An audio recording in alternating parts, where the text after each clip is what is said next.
Hello. Well, we've already learned in the first presentation how everybody is intuitive. And we've taken a look at some of the reasons why, as an adult, the intuition can be diminished due to life experiences and life challenges and just orienting to the physical world. Well, in this presentation, I now hope to take you through some of the different ways of being intuitive so you can start to develop an appreciation for your own unique style of being intuitive. So, whether you're a believer and you've already had lots of experiences of your own that have helped you to validate that intuition is real, is tangible, is something that you can grasp and hold on to, and you have lots of stories about experiences that you have had. This presentation will still help you to understand your experiences a bit more deeply and understand the channels through which you are receiving your intuitive information.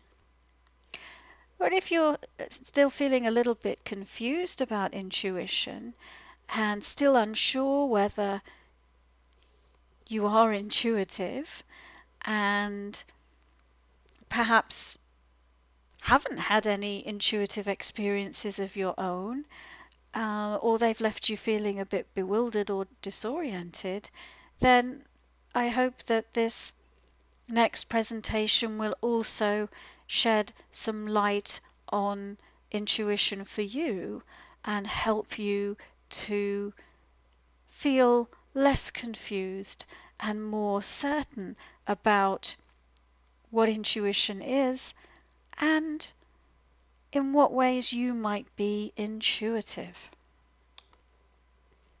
So, how many intuitive gifts are there?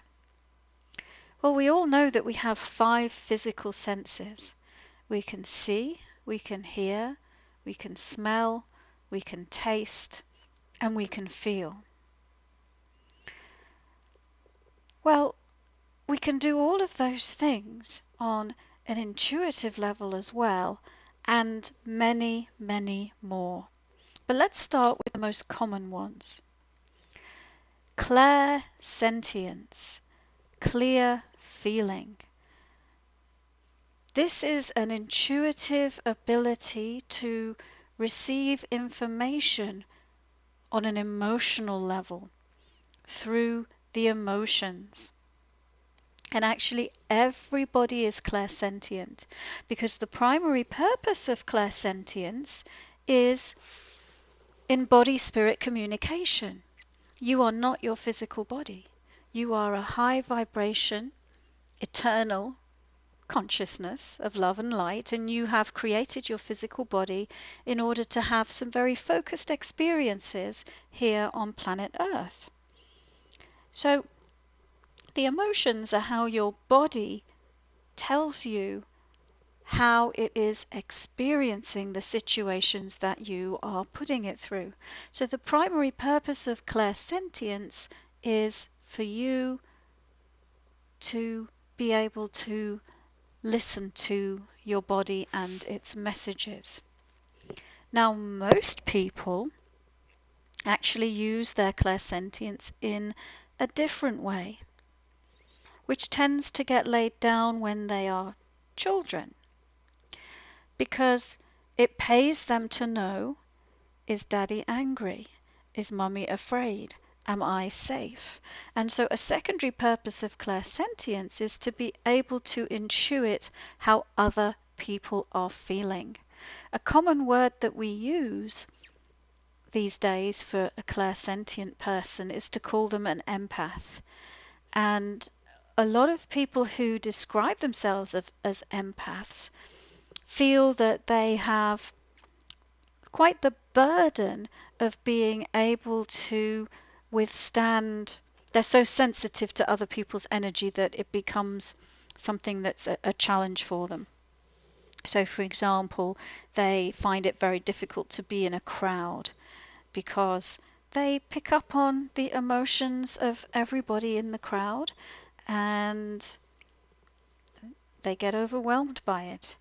Another sort of clue that you might be particularly strong in the area of clairsentience is perhaps if you're somebody that people are always coming to with their problems because you have a sympathetic ear and you're very good at really understanding or intuiting how they're feeling. In fact, they could walk into the room and you would know exactly how they feel without them saying a word to you. So that's your clairsentience, the ability to tune in to how people are feeling without them necessarily communicating that to you. So if you've had experiences like that, you may well be tuning in to your clairsentience. Another very common form of intuition is called claircognizance or clear knowing. So this is when you know something, you're very certain, without a shadow of a doubt, you know something. You don't know how you know, you don't know why you know, but you just know. You just know it. And a typical example might be you meet somebody new for the first time and you just know that this is not a person to hang around with. Something within you just senses that I should steer clear of this person. Or you know that this is somebody that you're very strongly connected with. It can work the other way as well. And perhaps later on in such an example, you might find out that the person that you knew to steer clear of was dangerous in some way. Perhaps they were a criminal or something like that. There are actually lots of stories as well about people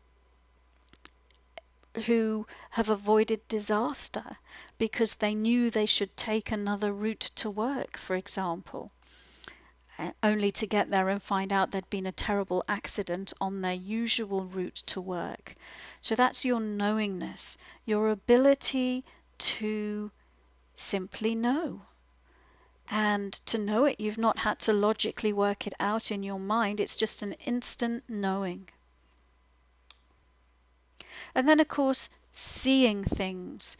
And another word for this is clear seeing or clairvoyance. This is your visual intuition, your ability to see frequencies of energy and frequencies of light outside of the normal range of your physical eyes. And so with your clairvoyance, you are able, for example, to see the energy field that surrounds people and all things. So everything emits a field of electromagnetic energy around it, whether it's a plant or an animal or a person or even an inanimate object. Somebody who has an active clairvoyance is able to see that field of energy. You can also, with your clairvoyance, see spirit, and that can include angelic beings, ascended masters, spirit guides, even ghosts.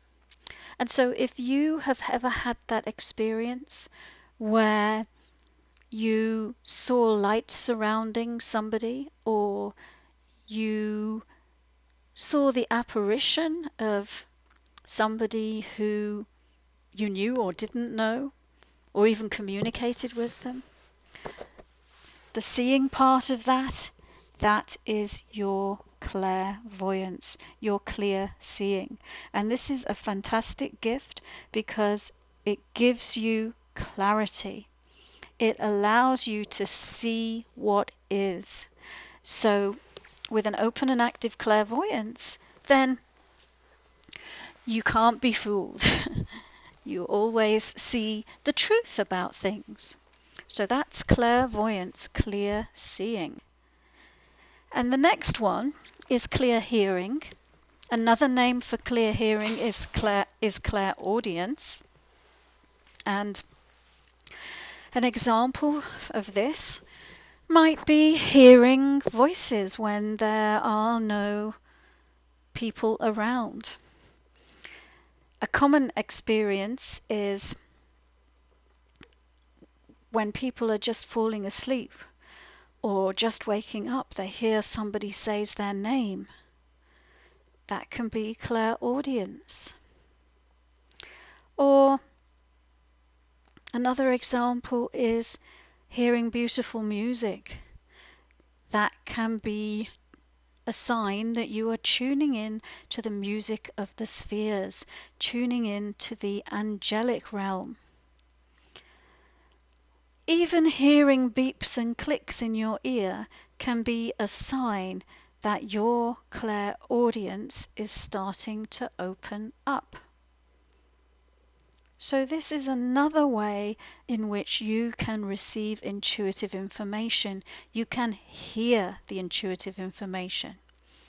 So you can feel it, you can know it, you can see it, and you can hear it.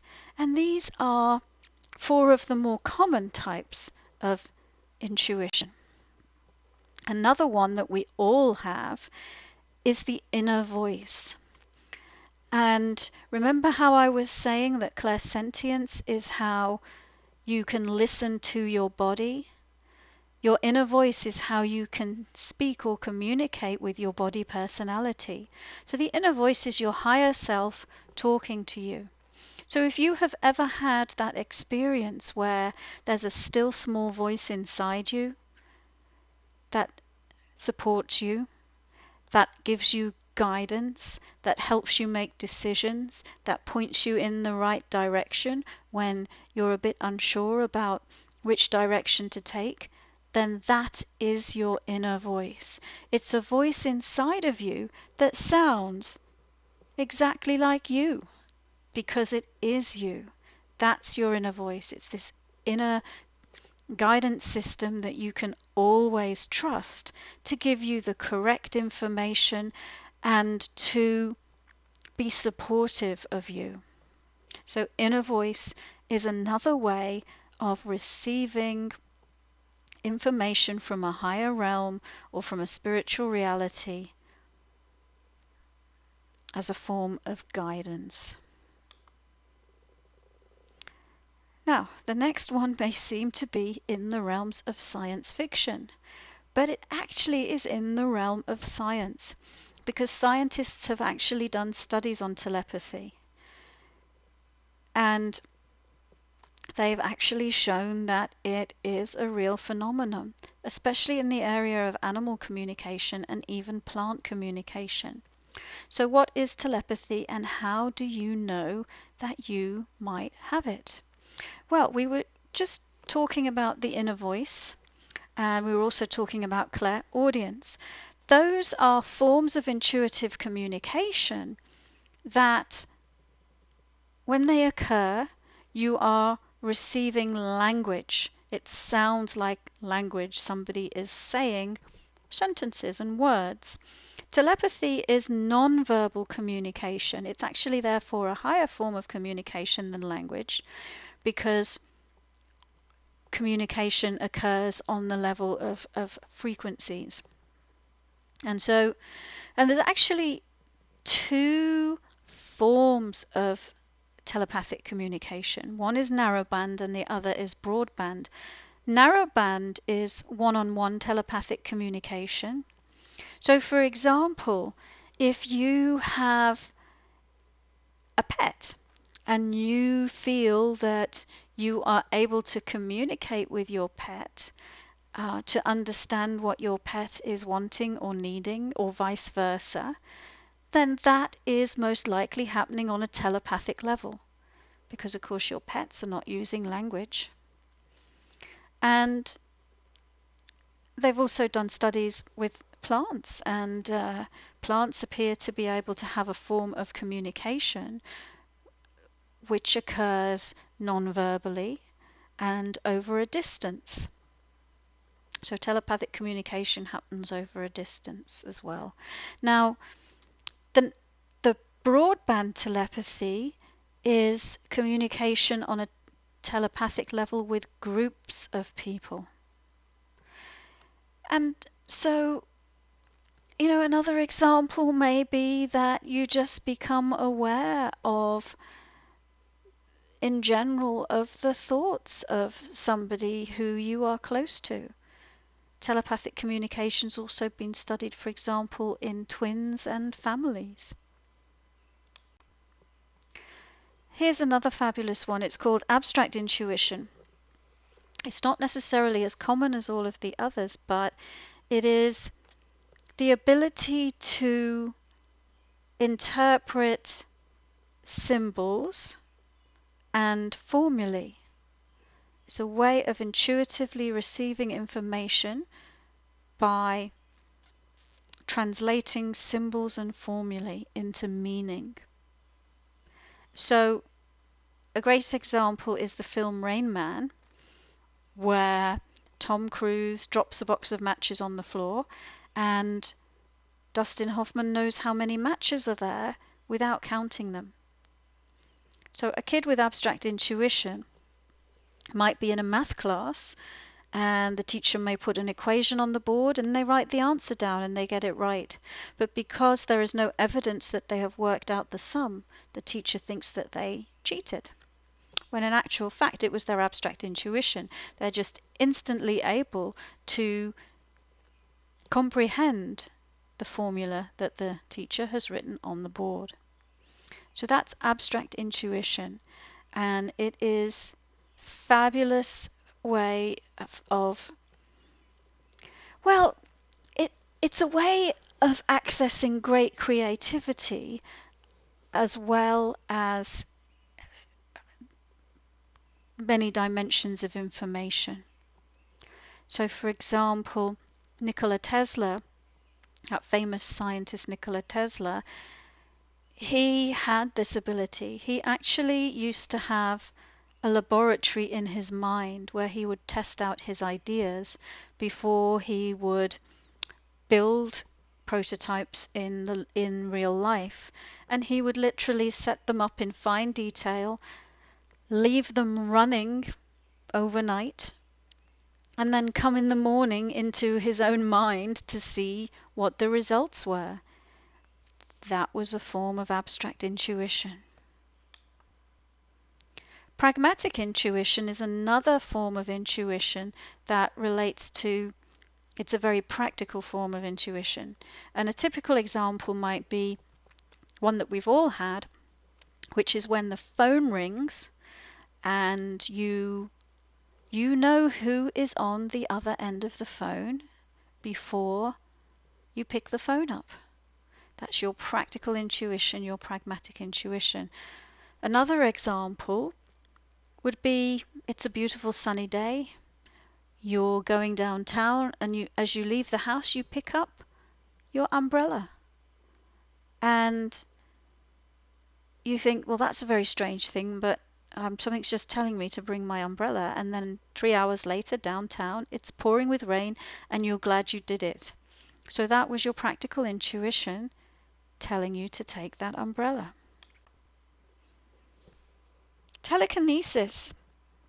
This is another unusual one and fairly rare on the planet these days.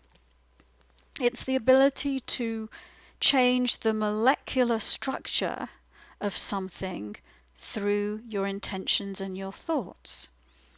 So an example might be that you change the molecular structure of metal so that it melts, or you change the molecular structure of an object so that it is so light that it levitates. These are examples of telekinesis. And how might you be aware if you have this ability especially if you've never heard of it, well, typical things that might happen is, well, in the old days when people wore watches, the watch would not keep time very well, or certain electronic devices in your vicinity have a tendency to break down. Those could be signs that you have telekinetic abilities that are not being focused. So how many intuitive gifts are there? Well, we all know that we have 5 physical senses. We can see, we can hear, we can smell, we can taste, and we can feel. Well, we can do all of those things on an intuitive level as well, and many, many more. But let's start with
trance mediumship.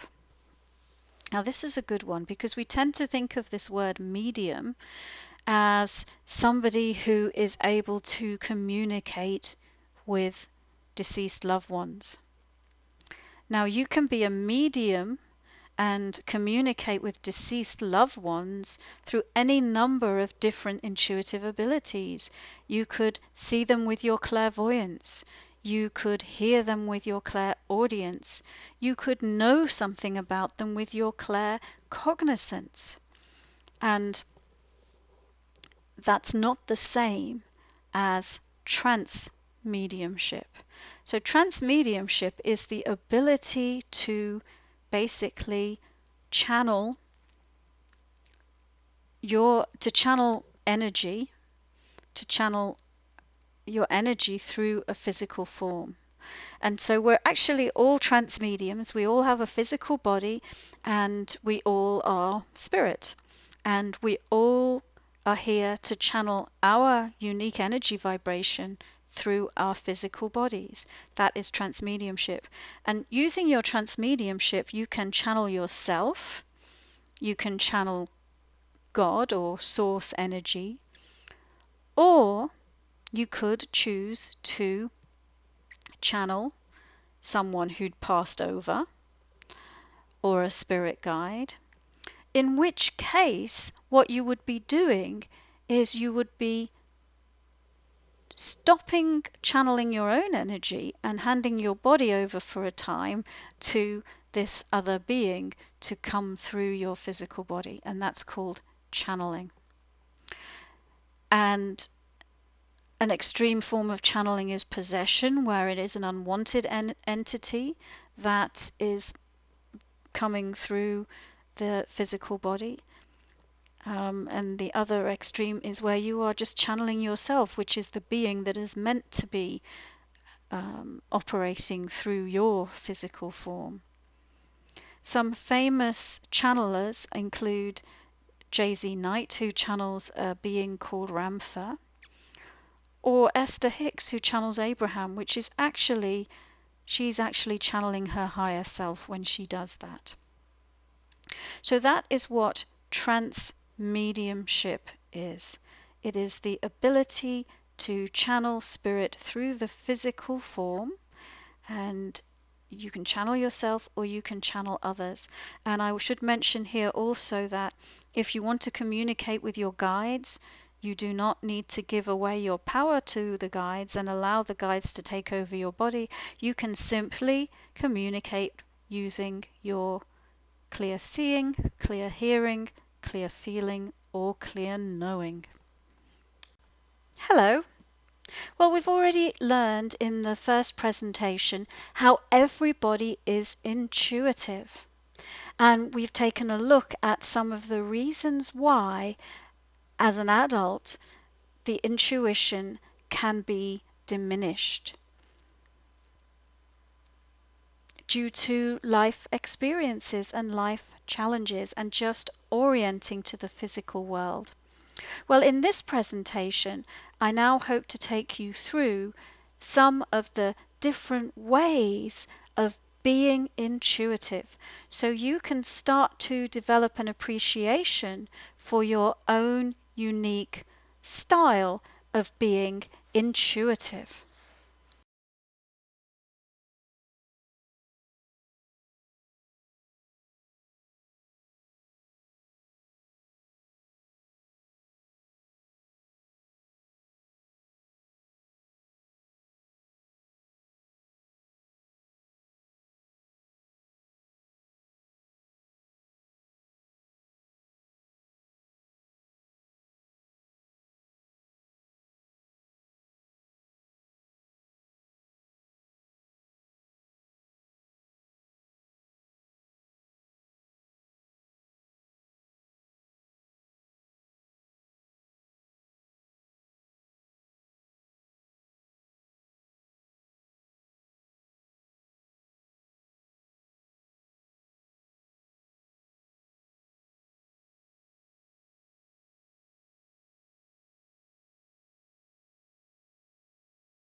Pragmatic intuition is another form of intuition that relates to, it's a very practical form of intuition. And a typical example might be one that we've all had, which is when the phone rings and you know who is on the other end of the phone before you pick the phone up. That's your practical intuition, your pragmatic intuition. Another example would be, it's a beautiful sunny day. You're going downtown and as you leave the house, you pick up your umbrella. And you think, well, that's a very strange thing, but something's just telling me to bring my umbrella. And then 3 hours later, downtown, it's pouring with rain and you're glad you did it. So that was your practical intuition telling you to take that umbrella.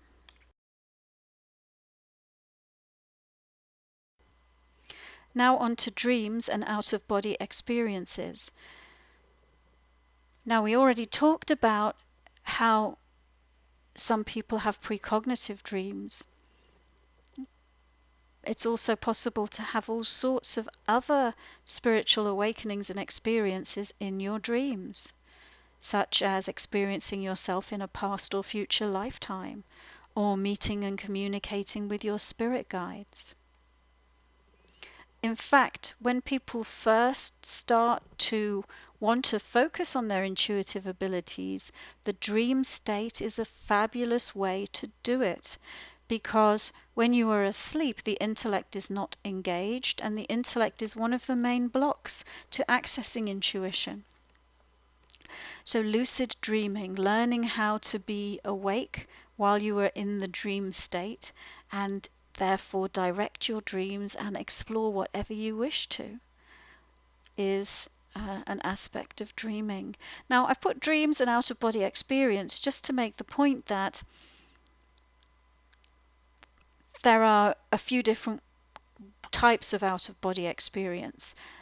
when you're asleep at night, generally you are in your astral body and you are having experiences on the astral plane, which is a plane of existence and creativity, which is very closely associated with the earth plane. It has different rules of engagement, so there's no time and there's no space, and not the same rules of gravity and physical matter do not apply, but it is an expanded arena for earth-based consciousnesses to have experiences, have a wider range of experiences. The astral body and the physical body are not your only bodies. There are other ones that can help you travel further afield, and it is also possible to travel outside of the body in no body at all. So as pure spirit, as pure spiritual consciousness. And all of those travels will give you access to information outside the realm of normal physical reality and the normal physical senses, which you may be able to bring back into your physical consciousness. Affinity and oneness, they may not sound like an intuitive ability, but they are aspects of the heart center, and they actually really are, because affinity is it's that feeling that you have when you are passionate about something or somebody, where you feel magnetized towards it. And it really is an internal guidance system giving you clues about which direction to choose and which direction to take. You know, you may have heard the saying, listen to your heart, because your heart always knows the direction which is, you know, the most appropriate path for you. And that's your affinity that will tell you that. It will also help you to magnetize circumstances and people that are in alignment with your growth and expansion. And oneness it's an aspect of the heart center, and it helps you tune in to the interconnectedness of all things, but also the place of your individuated consciousness within the great all that is. So it's not necessarily about merging and being the oneness, but being aware that we are all interconnected, but also while you are in this physical body, what role you play amongst the greater creation. Now, I have a couple here that I want to talk about, which, in my opinion, are not genuine intuitive abilities, in the sense that a genuine intuitive ability is an aspect of you, the higher consciousness. So you, the higher consciousness, are able to see and hear and feel, and you're also able to know things, right? You're able to tune into your emotions and listen to your body, experience higher vibrational frequencies. You're able to experience different frequencies as different as light and a form of vision, and so on. Now, there are also examples of people who say that they smell intuitively, and they do. And a typical example might be that they smell cigars, and it means that their grandfather, who used to smell cigars, has come to visit them. Well, that can be a genuine experience. The grandfather who used to smoke cigars could very well be attempting to communicate with the person who's smelling the cigars. The difference is that in this case, it is the physical senses that are being stimulated by spirit, as opposed to spirit experiencing the sense directly itself, if that makes sense. So, if you've had the experience of smelling roses and having a visitation by the Virgin Mary, it's not necessarily an intuitive ability that's being stimulated, but it is your actual olfactory bulbs which are being made to believe that there is a smell. And then the same with tasting things. I have heard about people who are healers who are able to taste diseases in order to diagnose them, who are able to taste death, who are able to taste cures and suggest cures for things that people should imbibe to make them better.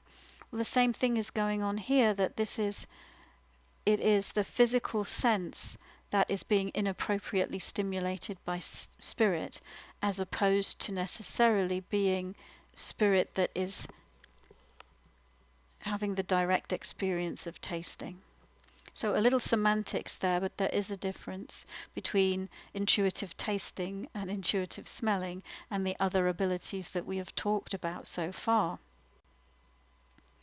Now, energy distribution, I've brought that up because this is an aspect of, well, all of the intuitive abilities relate to the chakra system. And I know I haven't gone into the chakra system in this talk so far, but all of the abilities that we've talked about so far relate to various chakras. And the one in the center of your body, in your solar plexus, is responsible for energy distribution amongst other things. And so this is about where you, the spiritual consciousness, is focusing your energy, where you're choosing to channel and focus your energy. So this is spirit directing the flow of energy through the life experience. So I hope you've enjoyed learning about the different types of intuition, and that it's helped you to contemplate what intuitive experiences you have had, and that you can start to see a pattern perhaps of how they fit in with the different types of intuition that have been described. Maybe there are certain ones that you have had lots of experience with, and maybe there are certain ones that are outside the realm of your personal experience. It might help, even after listening to this talk, to make some notes about some of your intuitive experiences that you recall, and which of the intuitive abilities you were actually experiencing.